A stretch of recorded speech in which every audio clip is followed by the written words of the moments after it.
I'll go ahead and unmute everyone real quickly just for the conversation time, but then I'll mute everybody later. Hello. Chaos. Hey, everybody. Hi. How are you? Oh. I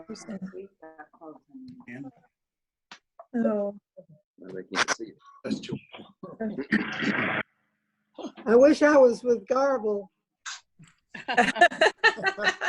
And I'm obviously not Diana. She's out doing the Lord's work in her garden.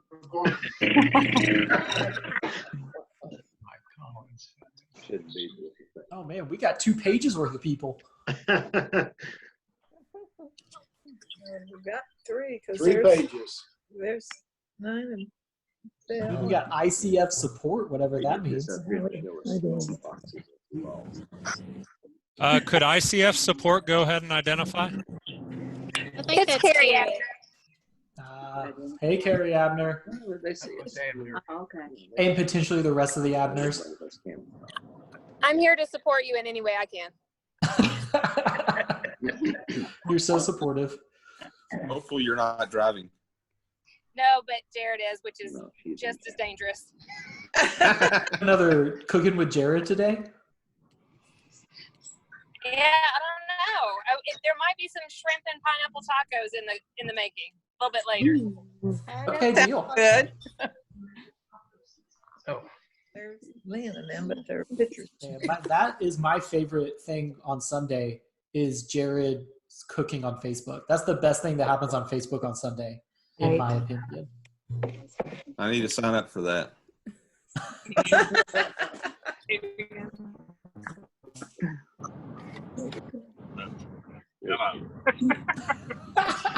Got him. Oh, he's such a champ. Jonathan, I have a question. Yes. The way that Eric, and I wasn't on that little practice meeting, the way that Eric explained to me, in order to vote, we'll do it on this platform. In order for Eric and I both to vote, will we have to be on 2 separate devices, correct? You would. Okay. Correct. He will be. He's coming, but he was mowing the grass. So I just wanted to make sure everybody knew that if they're on one device, they'll only be able to vote one time. You think we should start, Roger? Yeah, I think we're ready to go. Okay. I'm going to go ahead and mute everybody now. Okay. Time to come here and be with this meeting. I'm going to start with a little prayer. If you'll join me, please. We ask, Lord, that you be with us today as we make important decisions for our church during this time of trials, time when people are suffering, that help that they need, that we have at our church, that we will provide. We ask this in your Son's name. Amen. I'm going to start off by explaining something that Jimmy brought up, that I see like the Williamses, there are 2 people there and 2 people with McFarland's and 2 people with the Collins. If you're going to vote, only one device can vote. So what you'll have to do, Mike and Becky, one of you will have to go get another device so that, because you only get 1 vote with this device, but it takes 2 devices to vote for 2 people. Is that clear?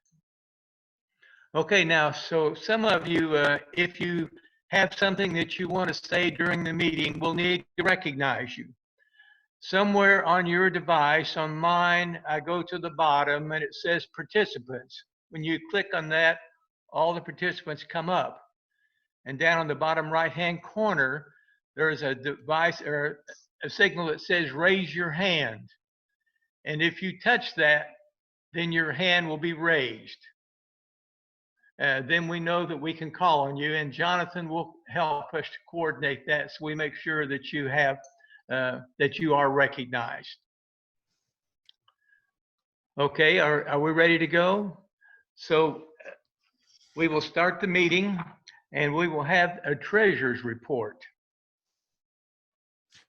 Flash, we need to approve the minutes from the previous business meeting. Okay, all right. You all should have received minutes from the last business meeting. And if there are any questions, please raise your hand.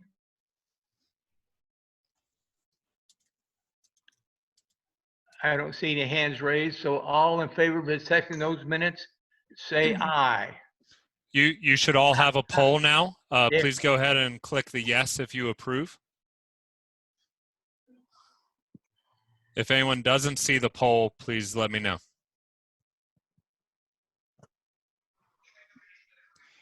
While we have a brief pause, I have one unidentified person on the call, Fire Tablet.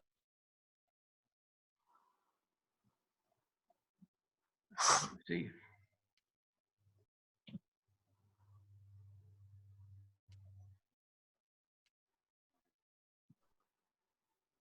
Did they respond? Fire Tablet, if you can go ahead and identify yourself.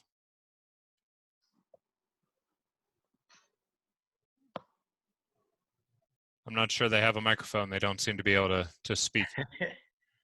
And that would be an Amazon, device, I would guess. Well, I'll let you decide if you want to worry about that, Flash. You can message whoever's on the fire poll. If you message either me or Flash, there's a place at the bottom. Oh, they just left. Okay. We have 36 of 43 voted so far. Jonathan, Yes. Judith was trying to say something, but she's muted. Who is it? I'm sorry. Judith. She was waving her hand. Judith, you're unmuted now. I just turned on my my phone so that I could vote also. I don't know if you got my vote.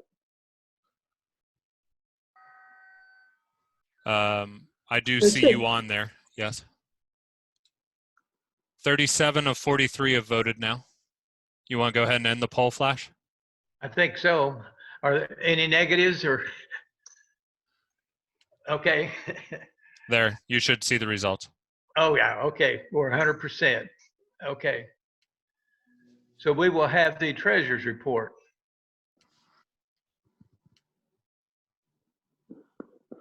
Wallace? No, not Wallace. No. Yeah, Glenn. That's fine, Flash. I'll start. Let me begin by hoping everyone that's in attendance today or participating as well as, and I hope your families are healthy. Secondly, all these figures and things I'm going to provide you are through the end of April. I've got a couple of additional points to make at the end of my presentation. And I should begin to tell you as well that if it were not for Kim, Betty, Joyce, and Angela, I wouldn't be able to do any of these reports. So they need to get the credit, not me. April financial report goes as follows. Our operating account, end of April, had $127,097.62. You're going to hear several times me mention the PPP, that is the Payroll Protection Program. That 127,000 and some change includes a PPP amount of $36,800. That's going to be a primary focus of our meeting as I understand it today. Billing our future account, $4,455.79. That's slightly higher than it was in March. Lot sales remains the same, $58,241.78. Our contributions for the month of April, and again, this includes the Payroll Protection Program amount of $36,800. Those contributions totaled $68,671.77. Our budget amount that we need each month is $33,000. So we're over that, at least when you include the contribution coming from the PPP. Our year-to-date contributions, again, including the $36,800, our year-to-date $175,538.23. Our year-to-date budget gifts, this backs this out, this 36.8 out, but it does include two very generous contributions we received, one in late February, early March, and we received another in April.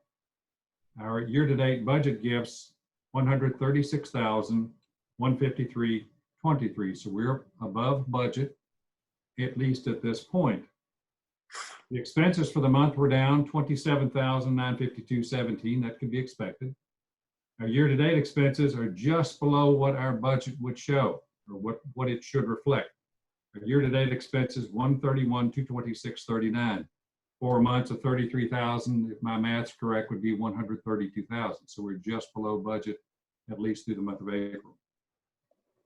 Now, again, I mentioned to you that we had a nice contribution, just under $6,000 for the month of April. This has been a big help, along with the large contribution we had back in late February, early March. The PPP money in the amount of $36,800, ladies and gentlemen, have been placed in the account, but it has been totally separated and nothing done with it as of yet. It has become its own separate line item, and we have to do that for accounting purposes.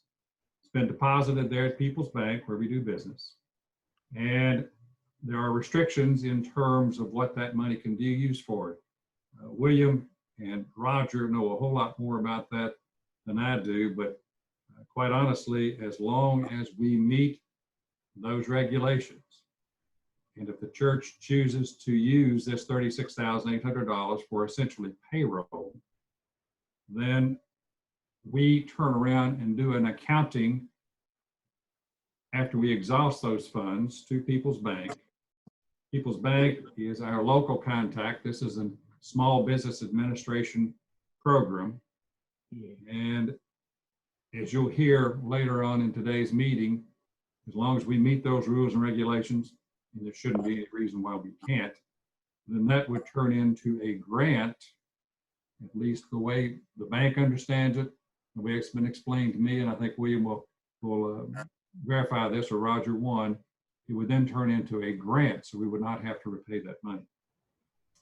A couple of accounts that I reported to the admin committee on Thursday evening about that are either overdrawn or real close, but I've got explanations for those. The first one is our insurance account. It's for property insurance, our bus insurance, and our workers' comp insurance. We've paid all those premiums. The property insurance went up about $600 per year. We have it with Kentucky Farm Bureau, and they've had it for a number of years. We paid a premium of $7805.97 this year. Last year, our premium was $7,208. Now, part of the reason for that, as it was explained to me by Brad Ellswick, is that our building value has increased from $2.6 million to $2.7 million. So we've gone up a little bit over $1 million as far as what the policy covers for value.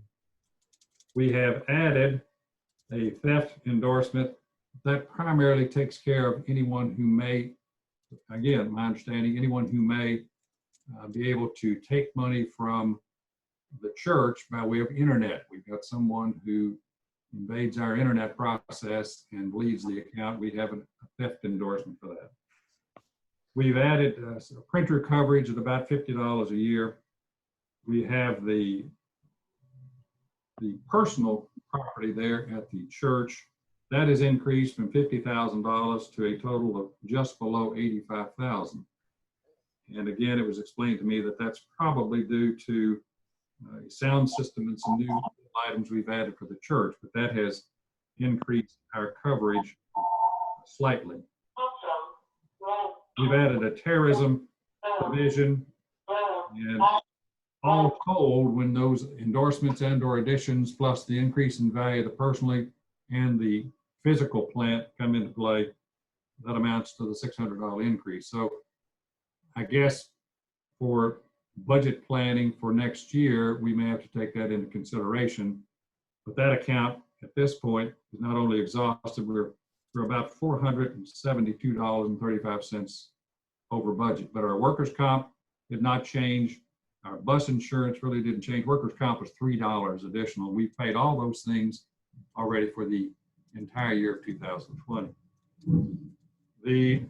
By the way, Mr. Ellswick did indicate if anyone wanted to meet to discuss policy limits, to do anything like that, he'd be more than happy to meet with representative of the church at any time. He did point out that we've had, and this may be one reason why we've got a little bit of an increase. He didn't say this, but I suspect this may come into play. Since 2014, they have paid 4 pretty good sized claims, 2 of them large claims, 2 of them not so large. So we've had 4 paid claims since 14, and they've not hesitated to do that. And David may know more about that, but I think 2 of those were substantial, as I understand. The second account would be under bank fees. I didn't realize until David was kind enough to correct me, or not correct me, but inform me, and he is entirely correct. Our online banking, or online giving, I should say, that's a fee charged in order to do that. Online giving has increased substantially, and naturally so, and I anticipate that to continue. Again, this may be a budget thing for 2021. We'll have to look at increasing that account because online transactions, online contributions, et cetera, there's a fee attached, and we're using that more just simply because of the current medical situation. So that's, again, those 2 accounts I need to bring to your attention, but I think we're talking about budgetary things for 2021.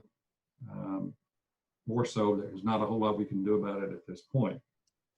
I did a little calculation on what our contributions are, not counting the 2 large gifts, not counting the $36,800. And according to my figures, we're just around $109,000 in what I would call regular contributions, and that may be a poor choice of words, but that's what I've chosen to use. And that's discounting the 2 large gifts I told you about, that they were slightly less than $30,000. So we're keeping up with the budget. And as I looked at the bulletin this morning, as of May 10th, our year-to-date gifts received $144,692.41. I'm sorry, that's the required. The gifts received $150,604.23. So we're at 104% of what we look for as far as contributions. And that does not include this Payroll Protection Program money. So we're in good shape right now, but keep in mind we've had 2 pretty good sized chunks of money in the first 4 months. Last thing I'll mention, I had a conversation with People's Bank this past week just to get a better understanding as to what we were looking for with this 36.8. And again, William and Roger know far more about this than I do, and they'll explain this much better than I can. But the important thing that I gleaned from my conversation was this. If we utilize the $36,800 that the church approves that being used, I would encourage the church to use that and use that starting now. And I say that because we want to be able to get that in prior to this fall. If we use it for our payroll, which most likely it will take all of that over the next 2.5 months, they calculated this on our payroll 2.5 times from actually 2019. And if we're lucky enough to continue with our giving and the contributions stay as solid as they are, and at the end of the year we come up with a cushion of 10, 15, 20, who knows, maybe even more money, we would hope. And part of that cushion's been brought about because of the $36,800 program money. I asked the bank, what are our legal responsibilities then? The bank tells me, even though some of the rules are fairly fluid right now coming from the Small Business Administration, the bank assured me that money is the church's to do what they want. Now,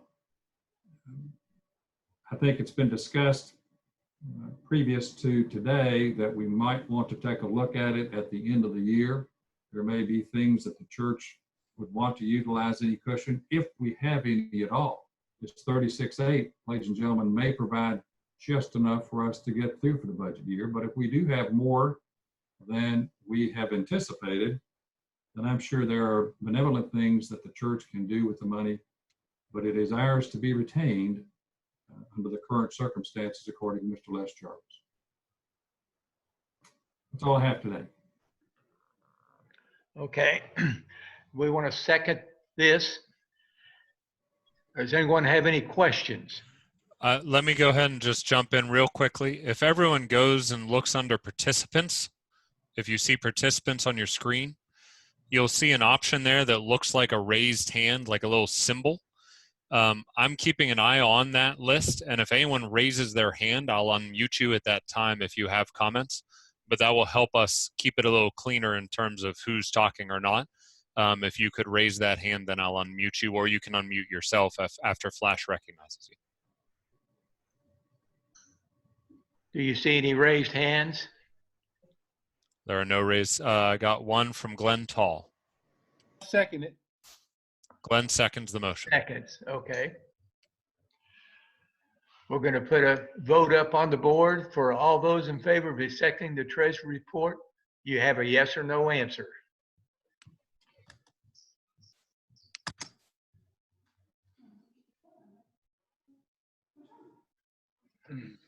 Some of you are clicking the yes on the participants.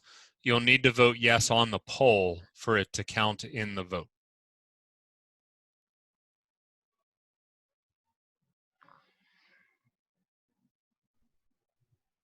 Hey, Jonathan. Yes? Nick has come in on his own iPad, but he didn't get the vote on his. Do you see him? Yes, I see Nick's iPad. Okay. Can you send him the vote? I don't have a way to resend the poll once it's been sent. Oh, He should right. get the next one. Okay. All right. Thank you. We have 39 of 46 responding. Flash, if you want to go ahead and end that poll. I think we need to end. I think it's been accepted. Okay, we'll go to the, oh yeah, 100%. Okay. Thank you. We'll go to the admin committee. Roger?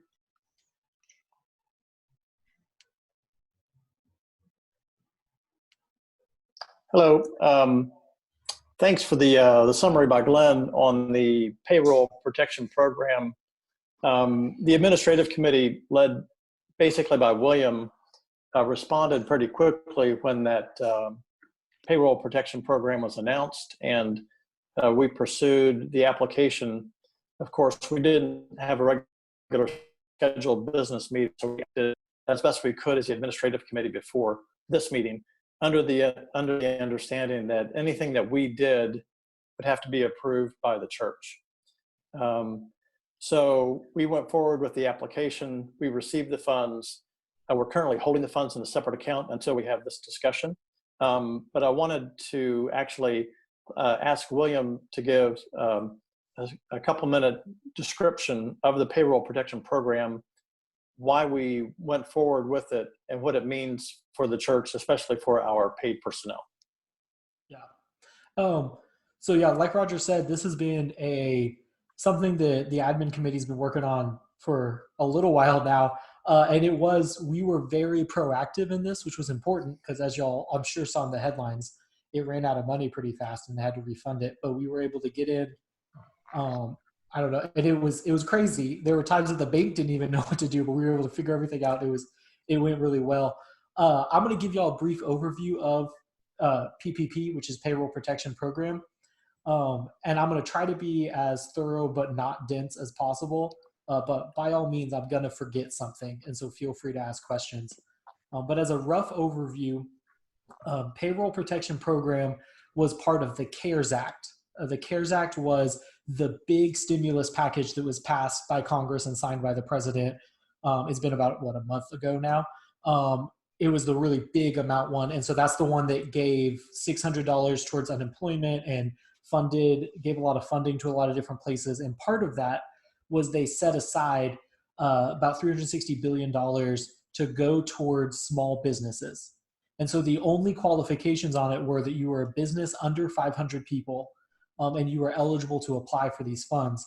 And the intention behind the funds were that it would keep people on payroll and off of unemployment.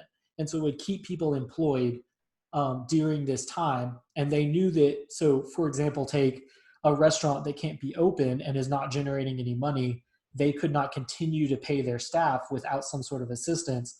But quite frankly, it's better for the government if they stay on payroll and don't go on unemployment, and it's better for the business And in some ways, it's better for the individual because there's just more stability in the economy. And so that was kind of the goal behind this, was to keep small businesses afloat and to keep the economy at least more stable. So they passed this program. They specifically stated that nonprofits and faith organizations were eligible. Normally, faith-based organizations are not eligible for SBA, which stands for Small Business Administration loans. But they put in that kind of clarification, that qualification that yes, faith-based organizations were able to apply. And also that faith-based organizations would not be infringed in any way. So this does not affect our First Amendment rights at all. We still have church autonomy when it comes to hiring, when it comes to membership, when it comes to the practice. Like they can't come in and tell us this is how you should worship or this is who you should hire. Or and that is also important because a lot of times there's parts of these loans that say you have to have non-discrimination, which faith is pretty non-discriminatory anyways, but it would allow us some autonomy to be able to say, no, you have to be a Christian to be a part of the church, things like that. So that is all still in place. They have clarified that. The way the actual program works is you apply and you get, it's a set amount 2.5 times your average monthly payroll. And so for us, you apply through your local lending institution. So for us, that's People Exchange, because that's who our account is through. That's who we have like a checking and a savings account and everything through. So we applied through People's Exchange, and People's Exchange used our 2019 payroll information, which someone pointed out this week on our practice call. Yes, 2019 was actually lower than this year because you had an interim pastor. You were paying less in salary. And so for us, that number is actually a little bit less of our 2.5 payroll than it would be this year. But so they figured out that total at 36,800, like Glenn was saying. And so that was the amount that we were approved. It was that set amount. We didn't negotiate that at all. That was just kind of the required amount to take. It was based off of 2019. And so then they just deposited that into our account when they approved it. So they put it in our operating account. And it was officially approved. It was deposited on April the 24th, I think was the exact day, April 24th. So that was when we received our funds. That's when this kind of started. So the qualifications around this fund is it has to be used in a certain way. And so 75% of it has to be used for payroll. And payroll includes like actual paychecks, but it also includes if you make, so for example, y'all pay part of my retirement. And so it includes that. It includes any sort of sick leave.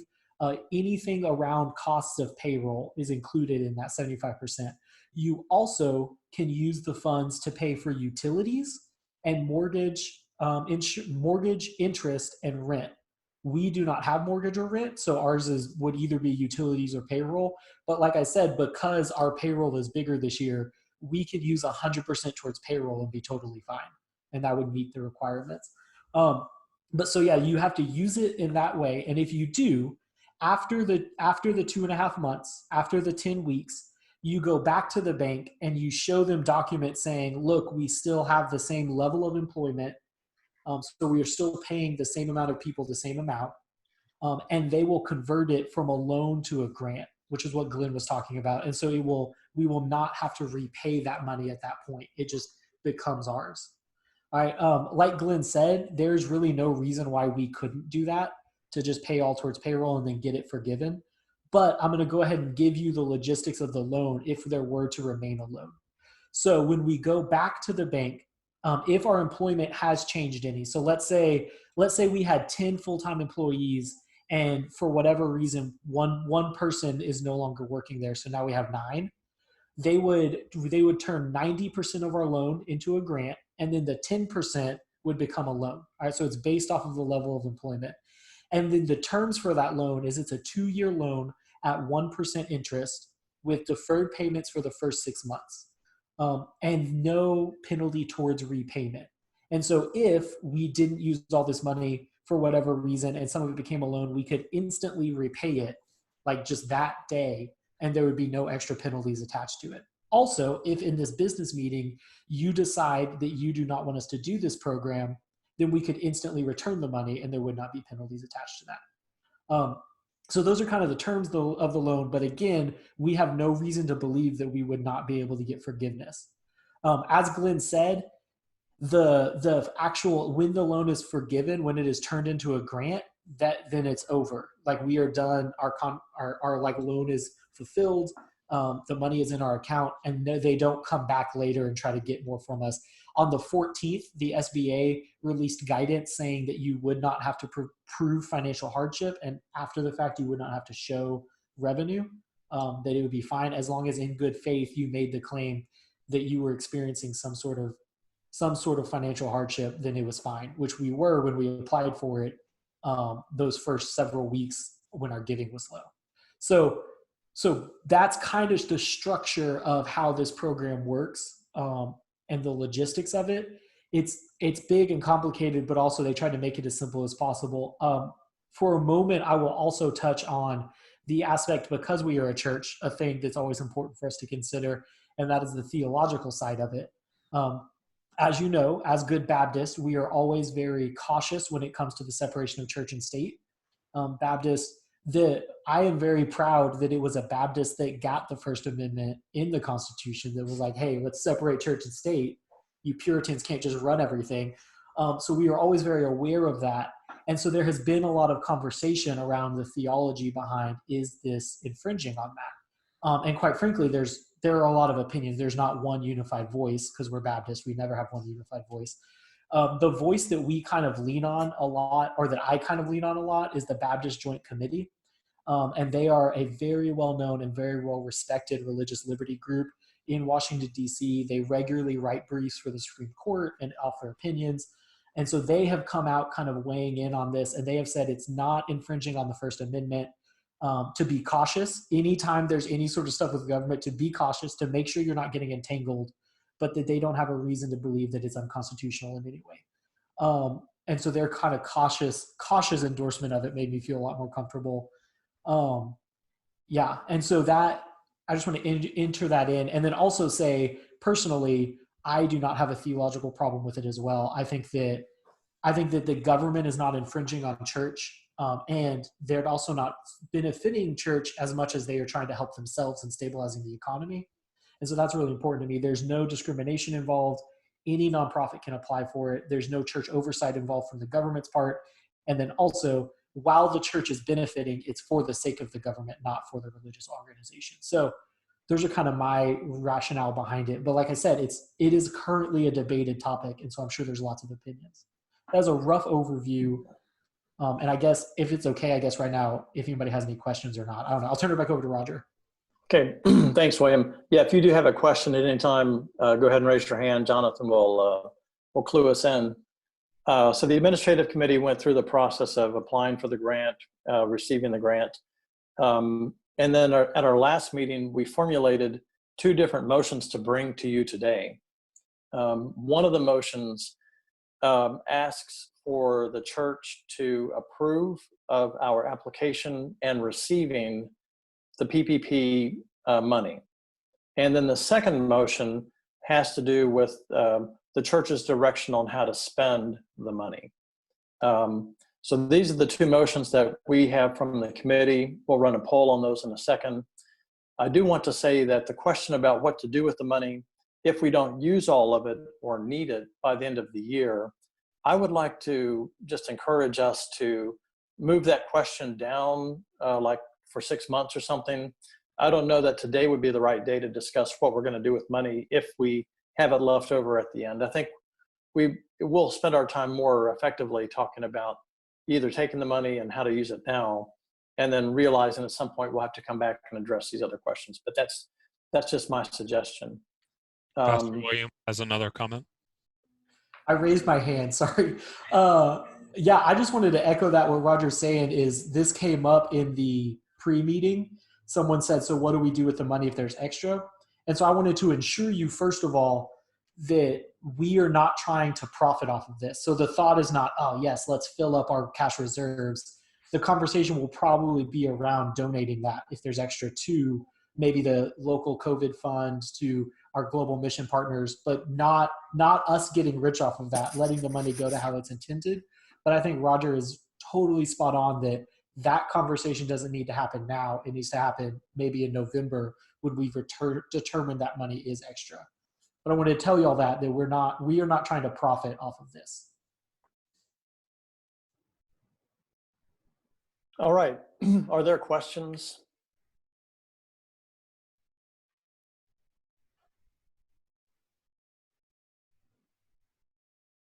Flash, when you're ready, I think we can start the polling for the first one. Jane Cutter has a question. Maybe I missed something, but I'm not sure. Why would we have extra money if that all goes to payroll? Yeah, no, that's a good question. So basically the thinking is we would spend all the money on payroll. So it's not like in the PPP line there would be extra money, but maybe at the end of the year, if our giving continues to be relatively normal, and so we have received an offering $390,000, let's say, but then had that extra 36, that's what we mean by extra money. And so if we didn't actually need that money because we were suffering in giving. Yeah.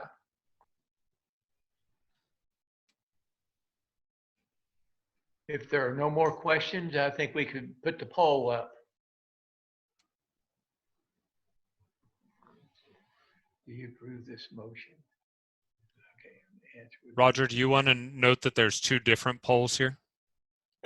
Yes, this first one is the church's approval of the application and reception of the funds. The next motion will have to do with how the money will be spent.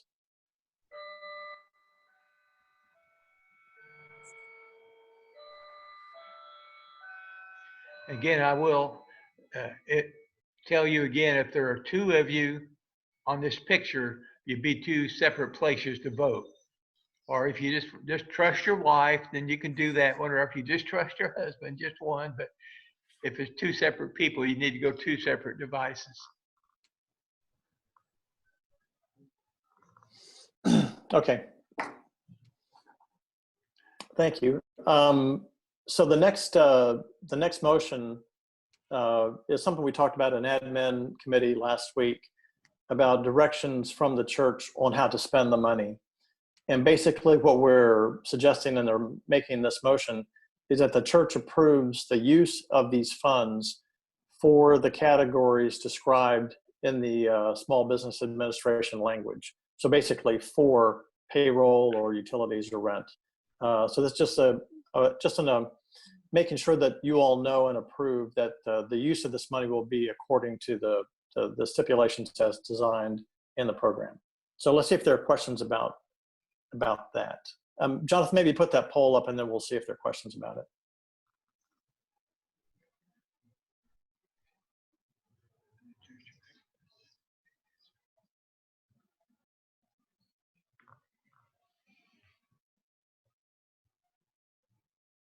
I'm going to vote and submit. I know what it's all about.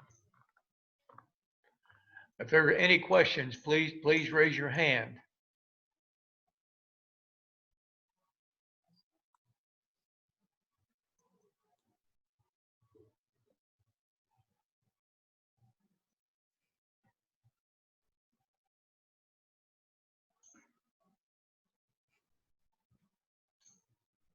How are we doing, Jonathan?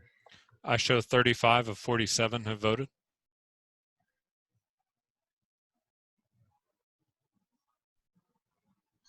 I think we need to close the poll. And 41 of 47 did end up voting. 42, actually.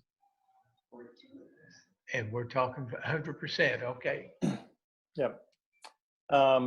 Thank you, Church. And to conclude my report from the administrative committee, we also did have a conversation about the process of reopening the church to in-person meetings. I know that's going to be a discussion a little bit later on in the meeting. So I just wanted you all to know that we're talking about this. We're working with the staff and also with the deacons in order to kind of coordinate all the aspects of the church in a way that support a safe return to in-person meetings. So thank you all. We'll go on to committee reports. Now, I know that we posted all these. Is that an applause there, William?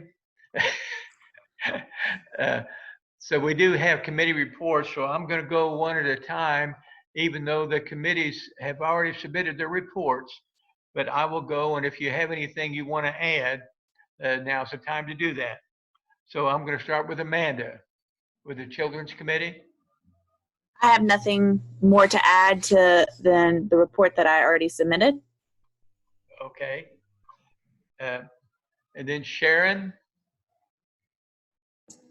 The only thing I would add is just if you adopted a graduate, just to remember to make sure you send them some notes and gifts. And if you haven't adopted one and would like to, just let me know. Thanks. Good. And then the Senior Committee, that's Dale.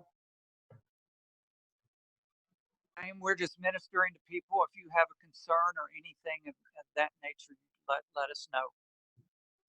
Okay.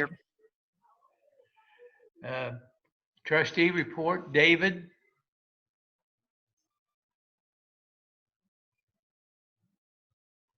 You're still muted. There you go. Okay. I would encourage everyone to just look at the report that is included. And that's a pretty comprehensive report of what we're doing, what we've been doing. There's one thing I would like to add to that report, and that is that we have a situation in our back parking lot, the big parking lot closest to the bus, where we have the wall there, the railroad tie wall. Those things are deteriorating rapidly, and it's becoming dangerous, and I'm concerned that someone may get hurt there.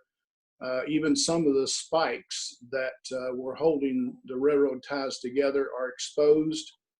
And so I am going to proceed with getting quotes and some contractors or excavators to come in and discuss it with us. And Eric Schaefer is helping me with this project as well, and Mike Nedwick and some of the other trustees. And I'll come back to you the next business meeting or at a time when we feel like we have something to share. But that one is something that we really need to take care of in the very near future. Brian McFarland raised his hand.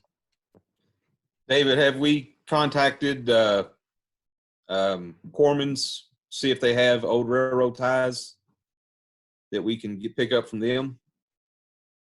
We've not specifically talked to Corman's. We've talked to 3 or 4 different places.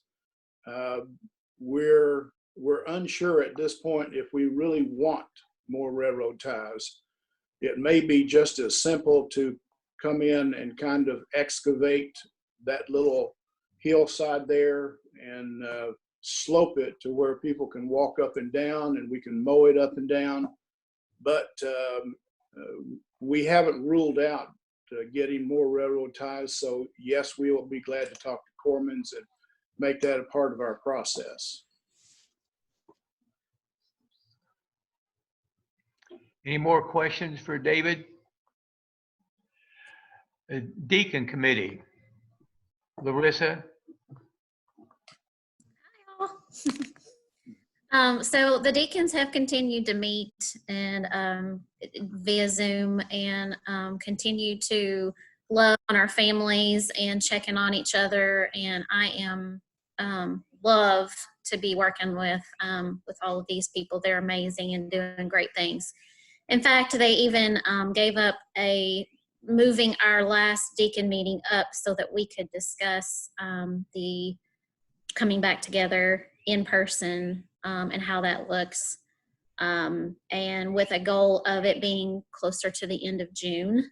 William's going to talk a little bit more about this, I think, but we felt that the deacons were important to be involved in that process, knowing just because they have an ear for all of our families and their concerns. And I can say that every decision and comment came from, a very good place of taking care of and protecting our people and our church, and making sure that we are still engaged with each other, just doing it remotely for now. And then with the idea of coming back together when it's a little more safe towards the end of June, with that being a kind of a moving target. Some examples of things that we've that are kind of out there that are thoughts are having an evening worship service on a Sunday evening that would mirror the morning service, so that those that still want to remain healthy at home and are more comfortable won't miss out on a church service.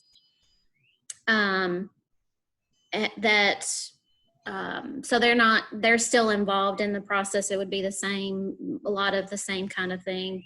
There's a lot of ideas and a lot of things still moving with that, but I love Team Deacon, love all of these people, and I hear all the time how wonderful their deacons are. So that's all I have. Thank you, Larissa. That's the end of our committee reports. We now are moving into new business. Does anyone have any new business they would like to bring up?